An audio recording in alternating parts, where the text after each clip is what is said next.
नमस्कार, मैं मनु राठी। आप मुझे देख रहे हैं मनु राठी यूट्यूब चैनल पे जामिया मिलिया इस्लामिया से डिस्टेंस से भी है। ठीक है, उसके आपको पता है फॉर्म निकले हुए हैं। ठीक है, जनवरी 2025 वाले सेशन के, और उसको लेकर जो परीक्षा है, ठीक है, पहले मैं बता देती हूँ कि परीक्षा जो आपकी होने वाली है वो आपकी 1 मार्च 2025 को होगी। ध्यान से नोट कर लीजिए कि आपकी परीक्षा की जो तिथि है वो आपकी 1 मार्च 2025 है। ठीक है, तो कोई कंफ्यूजन नहीं रहना चाहिए। आवेदन आप कर चुके होंगे। ठीक है, आपको पता होगा कि जामिया डिस्टेंस से बीएड जब कराता है तो साल में 2 बार इसके फॉर्म निकलते हैं। तो आज जो हम करने वाले हैं, जो अक्टूबर 2024 में टीचिंग एप्टीट्यूड और एजुकेशनल जीएस जो आई थी उसके सॉल्यूशन को। ठीक है, इससे पहले आपको पता है कि मनु राठी यूट्यूब चैनल पे आपको जामिया मिलिया इस्लामिया का बीएड 2024 जनवरी वाला जो पेपर हुआ था उसका सॉल्यूशन आपको ये प्लेलिस्ट में मिल जाएगा, आप इसको देख सकते हैं। अगर हम पैटर्न की बात करें तो भाई ऐसा रहता है कि जनरल इंग्लिश कॉम्प्रिहेंशन 10 मार्क्स का, आपकी रीजनिंग 20 मार्क्स की, एजुकेशनल और जनरल अवेयरनेस 25 मार्क्स का, आपका टीचिंग लर्निंग इन स्कूल, ठीक है, यानी टीचिंग एप्टीट्यूड 25 मार्क्स का, और एक विषय चूज करना होता है आपको, math, science, social science, English, Hindi या उर्दू में से 20 मार्क्स का। पेपर अंग्रेजी माध्यम में आता है, याद रखिएगा। कोई नेगेटिव मार्किंग नहीं होती है।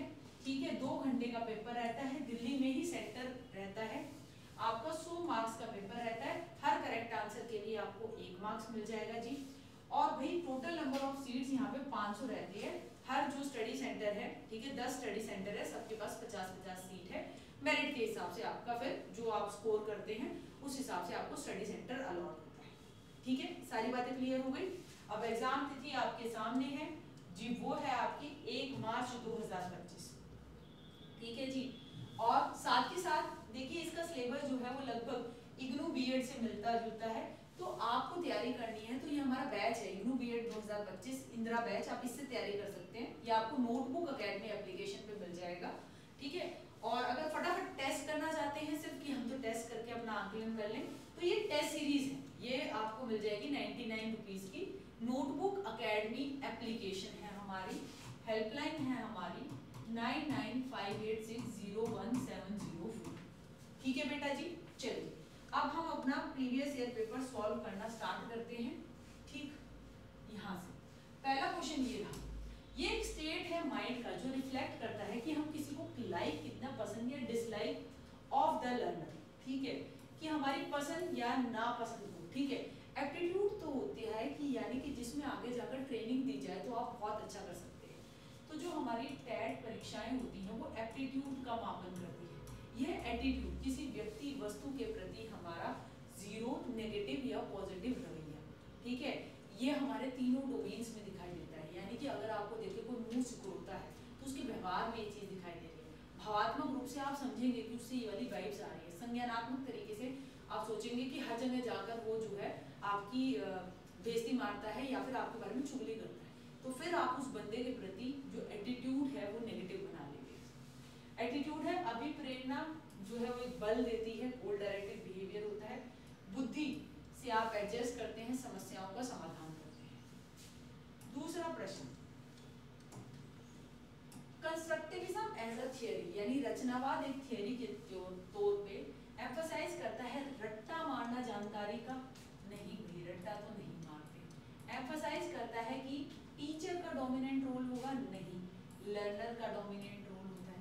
कंस्ट्रक्टिविज्म जिसमें हम जानते हैं इंडिविजुअल कंस्ट्रक्टिविज्म, व्यक्तिवादी कंस्ट्रक्टिविज्म, उसके अंदर जो है वही आपके पियाजे जी आते हैं। और आपका सोशल कंस्ट्रक्टिविज्म की समाज में रहकर हम सीखते हैं, उसके अंदर वाइगोत्स्की साहब का, जिन्होंने socio cultural theory of cognitive development, सामाजिक सांस्कृतिक संज्ञानात्मक विकास का सिद्धांत दिया, उनका काम आता है। सिर्फ नकल करना नहीं, ये तो व्यवहारवाद में नकल करते हैं। एम्फसाइज करता है रोल ऑफ लर्नर, उसका खुद व्यू क्या है वर्ल्ड का, कंस्ट्रक्टिविज्म उस पर बल देता है। बिल्कुल सही बात। Next question, in a dash classroom, एक ऐसी कक्षा कक्ष में टीचर्स जो है वो अडॉप्ट करती हैं अपना pedagogy, art and science of teaching, और असेसमेंट वेरी करते हैं इंडिविजुअल स्टूडेंट्स के अकॉर्डिंग, अलग अलग तरीके से असेसमेंट हो उस पर काम करती है। किताब केंद्रित नहीं, व्यवहारवादी नहीं, प्रोग्रेसिव प्रगतिशील समावेशी शिक्षा बच्चों के नीड्स के अकॉर्डिंग, बिल्कुल सही। और इस पे काम जो है वो जॉन डुई साहब का है।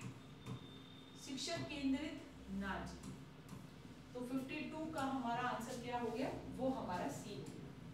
53, अकॉर्डिंग टू पियाजे the first stage of development, birth से लेकर 2 साल तक का, ठीक है, बच्चा सबसे अच्छे तरीके से कैसे सीखता है भाई, सिर्फ अमूर्त तरीके से नहीं, अमूर्त तरीके से तो स्टेज 4 औपचारिक संक्रियात्मक अवस्था फॉर्मल ऑपरेशनल स्टेज 11+ में सीखता है। अप्लाई करता है नई एक्वायर्ड नॉलेज भाषा की, देखिए आपका 0 से 2 साल में इतना तेज भाषा विकास नहीं है, ठीक है, आपका उसके बाद जो इन्फेंसी के बाद जो है भाषा विकास जब स्पीड ज़्यादा पकड़ता है, ठीक है, बच्चा सेंस ऑर्गन के माध्यम से सीखता है। और हमारी स्टेज 1 जो है उसका नाम ही आपका सेंसरी मोटर स्टेज है, यानी संवेदी गामक अवस्था, ठीक है, ये हमारी 0 से 2 वर्ष होती है। इसके बाद स्टेज 2 होती है प्री ऑपरेशनल स्टेज, यानी पूर्व संक्रियात्मक अवस्था। इसमें बच्चा जो होता है वो जीववाद शो करता है, उसको लगता है गुड़िया जीवित है उसकी, ठीक है, उसको नहलाता धुलाता है, बच्चा संरक्षण नहीं कर पाता। ये 2 से 7 वर्ष है। और स्टेज 3 होती है आपकी कॉन्क्रीट ऑपरेशनल स्टेज, यानी आपकी मूल संक्रियात्मक अवस्था, ये होती है आपकी 7 से 11। यहाँ पे बच्चा संरक्षण करने लग जाता है, ठीक है, ठोस वस्तुओं का लॉजिक आ जाता है उसको। न्यूट्रल वर्ड्स को समझना ये भी नहीं है। 54, most important school related factor जो इन्फ्लुएंस करता है बच्चे की बुद्धि को, वो क्या है, करिकुलम, डिसिप्लिन, करिकुलर में एक्टिविटीज क्या होती हैं, देखिए सभी बच्चे को प्रभावित करते हैं, तो आंसर हमारा डी ज्यादा सही है। अगला प्रश्न हमारा ह्यूरिस्टिक मेथड कि मैं डिस्कवर, आई डिस्कवर, ये जो है ये किसने दिया था, ये आर्मस्ट्रॉन्ग ने दिया था। किलपैट्रिक ने तो परियोजना विधि प्रोजेक्ट मेथड दिया था, ठीक है, और ये किलपैट्रिक जो थे वो आपके जॉन डुई के स्टूडेंट थे, ठीक है। फ्रोबल, इन्होंने किंडरगार्टन मेथड दिया था, ठीक। और जो यूलर है, ऑयलर, ये जो भी है यूलर, इनका मैथमेटिशियन थे, मैथ्स में काम, ठीक है। इसके बाद क्वेश्चन नंबर 56, कमाल कर रखा है, 56 भी वही क्वेश्चन है, 57 भी वही क्वेश्चन है। डायरेक्शन ऑफ डेवलपमेंट एक बच्चे की सेंटर से पेरिफेरी यानी कोने तक, ठीक है, यहाँ आपका सेंटर से कोने तक जब जाता है ये कहलाता है प्रॉक्सिमो डिस्टल, ठीक है, अधोगामी। जब सर से लेकर पैर तक होता है तो वो कहलाता है शीर्षगामी, सिफेलोपॉड, ठीक। डिस्टो प्रॉक्सिमल कुछ होता नहीं है। और देखिए ए और सी ऑप्शन एक बारे में आगे पॉडोसिफेलो लिख दिया, वो ऐसे बात नहीं होता, उस वैसे भी सिफेलोपॉडल शीर्षगामी सर से लेकर पैर तक होता है। 57, सेंटर ऑफ बॉडी से पेरिफेरी तक क्या कहलाता है, सेम क्वेश्चन 56 वही है, तो ये आपका प्रॉक्सिमो डिस्टल कहलाता है। Education of children with special needs, यानी कि ऐसे बच्चे जिन जो कि दिव्यांग बच्चे हैं उनकी शिक्षा स्पेशल स्कूल्स में तो नहीं, स्पेशल टीचर स्पेशल स्कूल में भी नहीं, नॉर्मल बच्चों के साथ देनी चाहिए, और ये कहलाती है आपकी समावेशी शिक्षा, इंक्लूसिव एजुकेशन, ठीक है। इससे दिव्यांग बच्चों का भी फायदा है और नॉर्मल बच्चों का भी फायदा है, क्योंकि अल्टीमेटली सब समाज का भाग बनेंगे, ठीक है। मेथड स्पेशल चिल्ड्रन के लिए स्पेशल स्कूल्स में अलग स्पेशल स्कूल बनाने की जरूरत नहीं। मोहन जो है वो 12 वर्ष का है, उसको पढ़ना अच्छा नहीं लगता, एज ए टीचर आप क्या करेंगे, उसको बस बोलने का काम देंगे, नहीं, उसको कहेंगे कि भाई पढ़ने के बहुत फायदे हैं, बिल्कुल फायदे बता सकते हैं, उसको कहोगे कि अपनी class leave on his own in the class, अपने आप देख ले, नहीं, पीछा भी नहीं छोड़ सकते। उसे कहोगे कि अगर बेशक कोई इंटरेस्ट नहीं है, पढ़ ले बेटा, पढ़ ले, नहीं, अगर उसको फायदे समझ में आएंगे, शायद कि दुकान पे तो जाता है, मैथ्स अगर आता है तो कितनी अच्छी तरीके से कैलकुलेशन कर सकते हैं, तो शायद इससे बच्चा भी प्रेरित हो और उसका इंटरेस्ट, रुचि जाग जाए पढ़ने में, ठीक। इसके बाद आगे हमारा अगला प्रश्न, as a teacher in a PTA meeting, PTA की फुल फॉर्म लिख लेते हैं यहाँ पे, है ना, वो है आपकी पेरेंट टीचर एसोसिएशन, ठीक है। इस मीटिंग के दौरान आप एक व्यू प्रिंसिपल का देंगे, आप डिस्क्लोज डिस्क्लोज करेंगे डिफेक्टिव पॉलिसी की भाई बेकार स्कूल है। पार्टिसिपेट करेंगे एक्टिवली, हाँ बिल्कुल सक्रिय तौर पे भाग लेंगे। पेरेंट्स को ही फेवर करेंगे, नहीं सिर्फ उनको फेवर नहीं करना। मेन रिस्पॉन्सिबिलिटी स्कूल मैनेजमेंट की, ठीक है, वो किसके ऊपर लाई करती है भाई स्कूल मैनेजर से हो, ठीक है, तो प्रिंसिपल की भी जिम्मेवारी है, टीचर्स की भी है, मैनेजर की भी है, ठीक है, तो सभी हो सकते हैं जब सारा लिखा है तो, ठीक है। वैसे प्रिंसिपल भी बहुत अच्छा आंसर होता है इसमें, मगर ऑल ऑफ द अबव है तो हम ऑल लगा के आएंगे। क्वेश्चन नंबर 62, माइंड मैपिंग से आपका क्या अर्थ है? ये एक टेक्निक है जिससे समझ बनती है। एक प्लान ऑफ एक्शन है कि आप एडवेंचर कुछ करने वाले हैं, दिमाग की पिक्चर बनाते हैं, रिसर्च करते हैं कि दिमाग कार्य कैसे करता है। तो भाई यहाँ पे जो है मैं आपको दिखाना चाहूंगी कि हमारा माइंड मैपिंग होती क्या है, ठीक है। तो यहाँ पर अगर हम देखें तो ये है भाई आपका माइंड मैप की डेफिनेशन, जिसके अंदर हम एक टॉपिक बीच में लिखते हैं और उससे जुड़े हुए सारे शब्द फ्रेजेस आसपास लिखते हैं, ठीक है। विजुअली तरीके से जो एक डायग्राम के अंदर जितनी भी जानकारी है उसको हम संगठित करके दिखाते हैं, तो ये कहलाता है जी आपका क्या, माइंड मैप, ठीक है। तो ये हमारी टेक्निक है जिससे हमारा समझ चीजें ज्यादा याद रहती है। मैं काफी यूज करती हूँ, आपने देखा होगा बीच में एक वर्ड लिख देती हूँ और चारों ओर साथ उससे रिलेटेड बातें लिखती हूँ। तो ये तो मेरे शिक्षण शास्त्र में पेडागोजी में मेन रहता है, mind map is very frequently used. Teacher use करती है विजुअल एड्स यानी दृश्य सामग्री, ताकि लर्निंग जो हो क्या हो, ज्यादा सिंपल हो, ज्यादा नॉलेजेबल हो, इंटरेस्टिंग हो या रेलिवेंट हो, ठीक है। विजुअल एड्स को टीचर जो शामिल करती है उसका मेन ये है कि चीजें इंटरेस्टिंग हो, रुचि आए, तो बच्चा जो है वो बेहतर तरीके से संलग्नित होकर पढ़कर समझ लेगा। अगला क्वेश्चन 64, हमारा इनमें से कौन जो है भाई वो आपके बिहेवियरिस्ट नहीं है? Watson, Skinner, Pavlov. यहाँ पर अगर हम देखें वॉटसन जो है उन्होंने फादर ऑफ बिहेवियरिज्म, व्यवहारवाद के जनक हैं ये तो, ठीक है। अगर हम बात करें आपके स्किनर, इन्होंने क्या दी थी, ऑपरेंट कंडीशनिंग दी थी, ठीक। पैवलोव, पैवलोव ने दी क्या दिया था, उन्होंने शास्त्रीय अनुबंधन का सिद्धांत दिया था, ठीक है, क्लासिकल कंडीशनिंग। जो भी बच्चे ये क्लास लगा रहे हैं, आपकी परीक्षा 1 मार्च को हो जाए तो आपसे रिक्वेस्ट है कि आप हमारी ये हेल्पलाइन है 9958601704, इस पे प्रश्न पत्र बिल्कुल जरूर साझा करें, ठीक है। आप में से ही ये बच्चे हैं जिन्होंने ये प्रश्न पत्र मुझे भेजा, ठीक है। ये गुड़िया आज की डेट में जामिया से ही बीएड कर रही है। इससे पहले भी जब मैंने सॉल्यूशन कराया था तो मेरे ही एक स्टूडेंट ने भेजा था, वो भी इसका सीनियर है 6 महीने, वो वहाँ से बीएड कर रहा है, ठीक है। तो देखिए ये एक साझा प्रयास होता है समझ बनाने का। मैं प्रश्न पत्र जरूर हल करा सकती हूँ, अगर मेरे पास अवेलेबल होंगे तो आप जरूर जो भी ये बच्चे परीक्षा दे रहे हैं हेल्पलाइन के ऊपर एक पीडीएफ बनाकर पेपर भेज दीजिएगा, आपका चयन हो जाएगा, जो कर भला हो भला, ठीक है।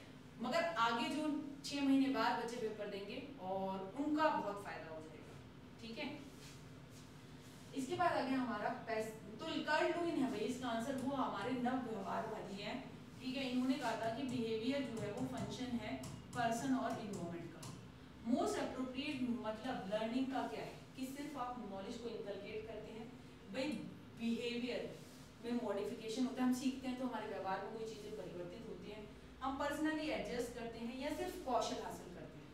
तो मॉडिफिकेशन ऑफ बिहेवियर में कौशल भी है, संज्ञानात्मक तौर पे भी हम सीखते हैं, तो सारी चीजें आती हैं, तो 65 का आंसर बी हो जाएगा।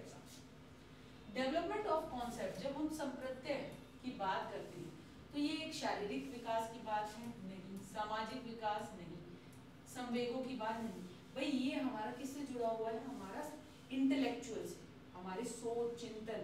आज की डेट में क्या कॉग्निटिव डेवलपमेंट ज्यादा यूज वर्ड होता है, मगर जो संप्रत्यय हम किसी चीज को लेकर कॉन्सेप्ट बनाते हैं, जैसे सेब का कॉन्सेप्ट, ठीक है, एक लाल रंग का होगा, ठीक है, खाने में जूसी होगा, ठीक है, पहाड़ों पे उगता है, तो ऐसे हम एक कॉन्सेप्ट बनाते हैं तो उसमें हमारा सोच ज्यादा यूज होती है। तो यहाँ कॉग्निटिव डेवलपमेंट, उसको पहले इंटेलेक्चुअल डेवलपमेंट कहते थे, वो यूज होगा। 67 लर्निंग विदाउट बर्डन, ये फर्स्ट टाइम किसने बात की थी भाई, ये यशपाल कमेटी रिपोर्ट का नाम है, ठीक है। यशपाल कमेटी रिपोर्ट की अगर हम बात करें तो भाई आपका 1992 में भारत सरकार के MHRD मानव संसाधन विकास मंत्रालय ने एक राष्ट्रीय सलाहकार समिति का गठन किया, जिसमें 8 एजुकेशनिस्ट को शामिल किया और उसके जो चेयरपर्सन थे वो प्रोफेसर यशपाल थे। उद्देश्य था बच्चों के लिए स्कूली बस्ते का बोझ कम करना, फिजिकल प्लस मेंटल इंफॉर्मेशन जानकारी ओवरलोड को कम करना। टाइटल था रिपोर्ट का लर्निंग विदाउट बर्डन, प्राथमिक स्तर पर शिक्षा की गुणवत्ता कैसे सुधारे उस पर इसका काम था। उन्होंने कहा था कि बच्चों के ऊपर बोझ बना रखा है, एक है शारीरिक बोझ, भारी भारी बस्ते उनके कंधों पे डाल दी है, एक है मानसिक बोझ की चीजें समझ में ही नहीं आती है।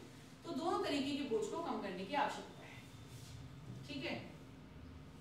इसके बाद आगे हमारा अगला प्रश्न, यहाँ पर हमारा प्रश्न है कि हमारा which of the following does not come under cognitive domain, यानी संज्ञानात्मक पक्ष में क्या नहीं आता। संज्ञानात्मक पक्ष की सोपान की अगर हम देखें तो नॉलेज ज्ञान, और ज्ञान से हमें क्या आती है समझ अंडरस्टैंडिंग, ठीक है। उसके बाद हम चीज़ों को क्या करते हैं एप्लीकेशन प्रयोग करके देखते हैं, फिर हम चीज़ों को क्या करते हैं एनालिसिस यानी विश्लेषण, चीज़ों को तोड़ तोड़ के देखते हैं, फिर सिंथेसिस जोड़कर देखते हैं, और फिर आता है आपका इवैल्यूएशन मूल्यांकन। आज की डेट में 2001 में इस उपाधि में एंडरसन ने चेंज किया, ये ब्लूम ने दी थी, ठीक है। एंडरसन ने 2001 में चेंज किया और उसने कहा कि सबसे ऊपर जो आता है भाई वो आता है कि हम कोई सृजन करते हैं, कोई नई चीज़ बनाते हैं, तो क्रिएटिविटी उसने सबसे ऊपर रख दिया कि सबसे ज़्यादा दिमाग इसमें लगता है, इवैल्यूएशन नीचे आ गया। तो यहाँ पे कैरेक्टराइजिंग चरित्रीकरण, आर स्क्वायर वो हमें याद है, receive, respond, value, organise and characterisation, ये तो भावात्मक पक्ष की सोपान की है जो कि डेविड क्रैथहोल एंड मासिया ने दी थी कि हम चीज़ों को रिसीव करते हैं, भावों को रिस्पॉन्ड करते हैं, हमारे लिए मैटर करते हैं, तो हम अपने आसपास चीज़ों को उस तरीके से ऑर्गेनाइज करते हैं और फिर ये हमारे चरित्र का भाग बन जाती है, ठीक है। तो ये हमारे अफेक्टिव डोमेन की से जुड़ा हुआ है। एब्सेंटिज्म यानी कि क्लास में बच्चे जो है भाई वो एब्सेंट रहते हैं, उसको हम कैसे टैकल कर सकते हैं, ठीक है। बच्चों को पनिश करके, बच्चे को स्वीट्स देके, पढ़ाकर, या पेरेंट्स से बात करके कि जी आपका बच्चा क्यों नहीं आता है, ठीक है। तो ये ज़्यादा है। वैसे एक और ऑप्शन होता है कि बच्चे से कारण पता लगा करके, तो वो दे नहीं रखा तो हम खैर डी लगा देंगे, वो भी सही है। Decide knowledge, experience and research, भाई और क्या चाहिए टीचर में कि उसको ज्ञान है, अनुभव है, रिसर्च है। एप्टीट्यूड होना चाहिए भाई, मॉडर्निटी होनी चाहिए, पेशेंस होना चाहिए, या खुद काफ़ी आदर्शवादी। देखिए धैर्य बहुत ज़रूरी है शिक्षक के लिए कि धैर्य से लगा रहे कि बच्चा सीखेगा ज़रूर, ठीक है। तो उसके लिए धैर्य बहुत ज़रूरी है, ठीक है। तो ये हमारे 70 क्वेश्चन तो ये हो गए। अब मैं आपको एजुकेशनल जीएस के क्वेश्चन करा देती हूँ, ठीक है।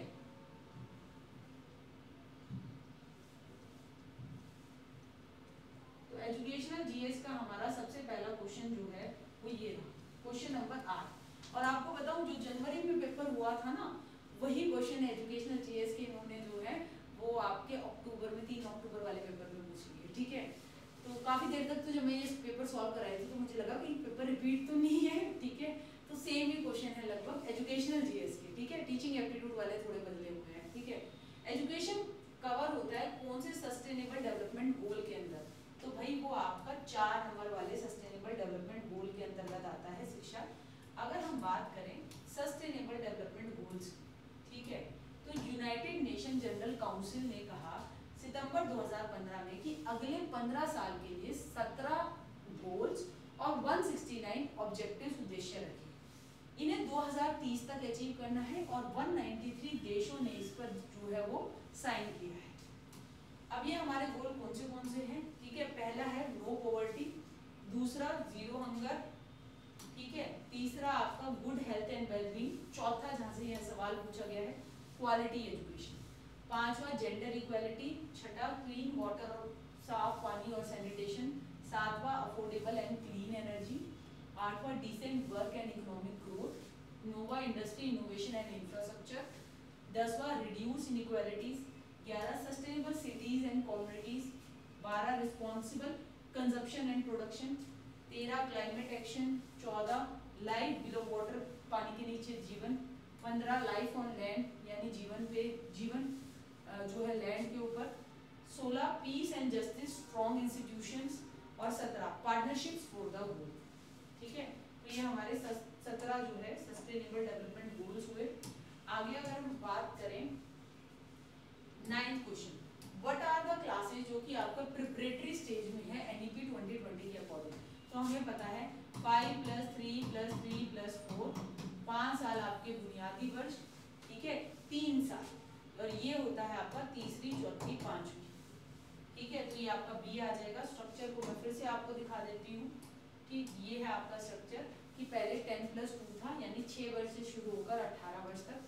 अब ये स्टार्टिंग के 5 साल, जिसमें 3 साल आपके आंगनवाड़ी, प्री स्कूल या बाल वाटिका के 3 से 6 वर्ष, फिर 2 साल पहली दूसरी क्लास, एज 6 से 8 तक, फिर 3 साल ये आपके प्रिपरेटरी आ जाएंगे, ठीक है। ये 5 तो 3 और 2 5 मिलके फाउंडेशन हो गया ना।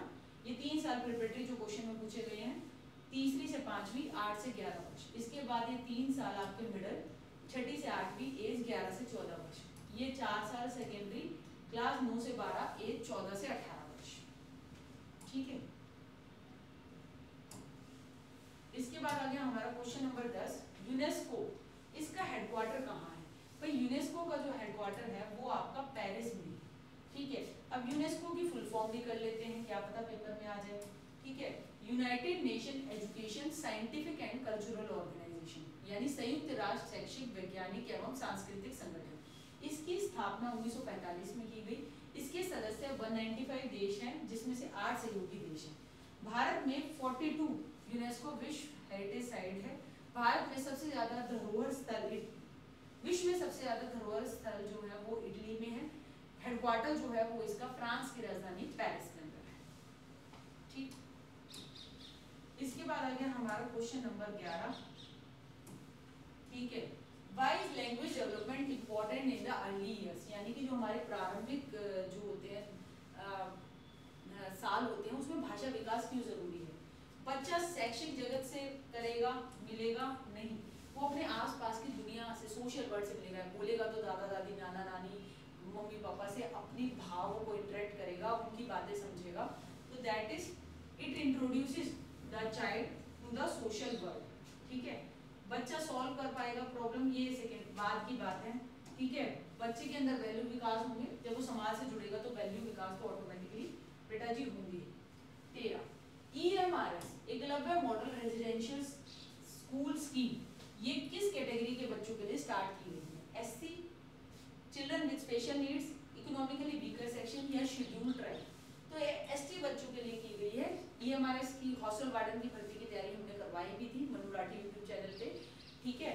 और EMRS की अगर हम बात करें तो भाई हमारा EMRS जो है आपका, ये इसका लोगो है, मिनिस्ट्री ऑफ ट्राइबल अफेयर्स, ठीक है। सेंट्रल गवर्नमेंट की ये जॉब होती है। इसमें जो हॉस्टल वार्डन या फिर जो आपके टीचर्स नियुक्त होते हैं, छठी से 8वीं तक के रेजिडेंशियल स्कूल होते हैं, ये शुरू की गए थे 1997-1998 में।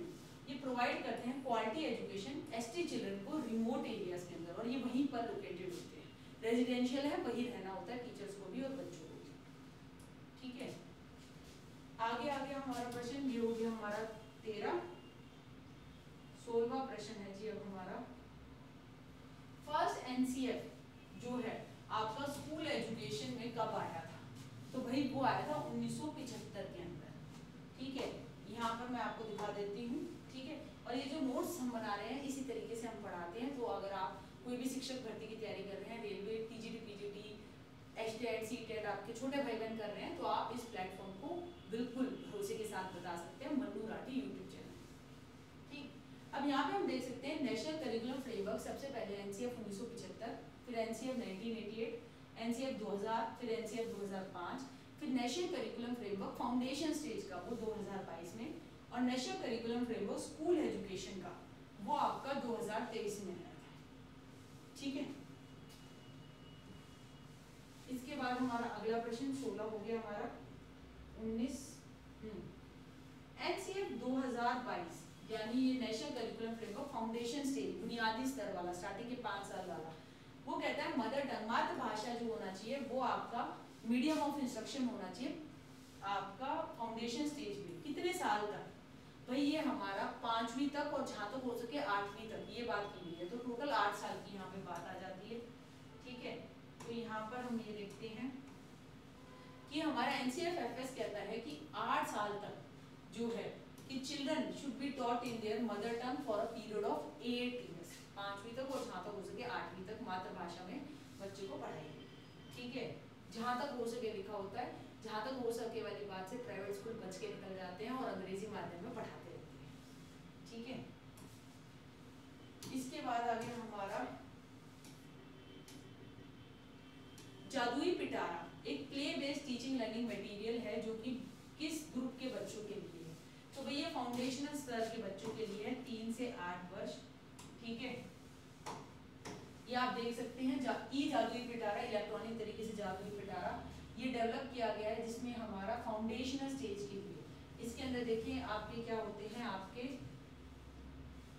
टॉयज हैं, गेम्स हैं। ठीक है, आपके यहाँ पर मैं आपको दिखाती हूँ,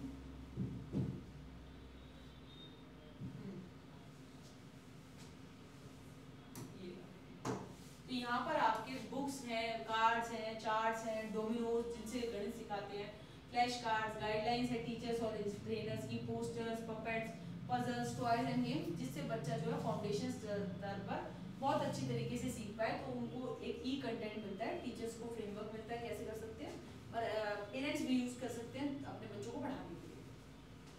ठीक, अगला प्रश्न करते हैं। अब हमारा प्रश्न क्या है अगला 21 के बाद हमारा जो प्रश्न है वो है हमारा 24। Which of the following are included in AYUSH system of medicine? AYUSH system of medicine में क्या आता है भाई? आयुर्वेदा, योग, नेचुरोपैथी, यूनानी, सिद्ध और होम्योपैथी। ठीक है, जब मैंने डेफिनेशन वाली क्लास ली थी एक, ठीक है, इन्हों वाले बच्चे बिल्कुल पहचान जाएंगे। ठीक है, तो यहाँ पर मैंने उनको ये कराया था आयुष, आयुर्वेद, योगा एंड नेचुरोपैथी, यूनानी, सिद्ध एंड होम्योपैथी, ये 6 इंडियन सिस्टम है मेडिसिन का। ठीक है, आयुष मंत्रालय भी है भारत में। ठीक है, आगे what is the purpose of running operation smile? Operation smile, अब ये देखिए यहाँ पे भूल हुई है आयोग से, यहाँ पे ऑपरेशन मुस्कान है, उन्होंने उसको कन्वर्ट कर दिया स्माइल में, तो अर्थ ही बदल जाता है। फिर इनमें से कोई भी ऑप्शन ही सही होता।